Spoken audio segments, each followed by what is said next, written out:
বন্ধুরা, আমি অনুষ্কা আবার নিয়ে চলে এসেছি একটা নতুন ব্লগ। সেদিনকে বেরিয়ে পড়েছিলাম, হালকা বৃষ্টি পড়ছিল, তো চলে গেছিলাম মধ্যমগ্রামের ডিবাপি বিরিয়ানিতে। সেখানে গিয়েই যেটা চোখে পড়লো, এই বিশাল বিশাল দুটো বিরিয়ানির হাঁড়ি। এখান থেকেই কিন্তু মেন বিরিয়ানি সার্ভ হয়ে ভেতরে যায়, আর এখানে বিরিয়ানি তৈরি হয়।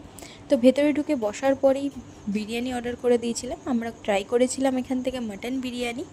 মাটন বিরিয়ানিটার টেস্ট আর কোয়ান্টিটি আর কী ছিল, চলো তোমাদের সঙ্গে শেয়ার করি। ছিল একটা আলু, এই বিশাল রকমের গদার মতন একটা মাংসের পিস, যেটা আমাদের খুবই ফেভারিট। আর মাংসটা কীরকম লেভেলের নরম সেটা চলো তোমাদের দেখাই। মাংসটা হচ্ছে সেই লেভেলের নরম ছিল, দেখছো আঙুলে করেই ভাঙা যাচ্ছে। তো এই মাংস আলু দিয়ে আমি একটা বাঙালি স্টাইলের বিরিয়ানিটা মুখে পুরলাম। মুখে পুরতেই বিরিয়ানিটা গলে গেল। তারপরেই বেশ দেখলাম বৃষ্টি হচ্ছে, তো বৃষ্টি মাথায় করে নিয়ে বেরিয়ে পড়লাম। কোথায় যাচ্ছি জিজ্ঞাসা করো না, কারণ সেটা তখন আমিও জানতাম না, কিন্তু বেরিয়ে পড়েছিলাম আর কি। তো যেতে যেতে যেটা চোখে পড়লো, সেখানে গিয়ে আমার চোখটা থমকে গেল, যে এত সুন্দর একটা জায়গা প্লাস এরকম ওয়েদার, ওফ, মনটা জাস্ট ভরে গেল। তোমরাও কিন্তু তোমাদের বন্ধু বা বান্ধবীর সঙ্গে এই রকম জায়গায় ঘুরে আসতে পারো, টাইম স্পেন্ড করে আসতে পারো। টাটা।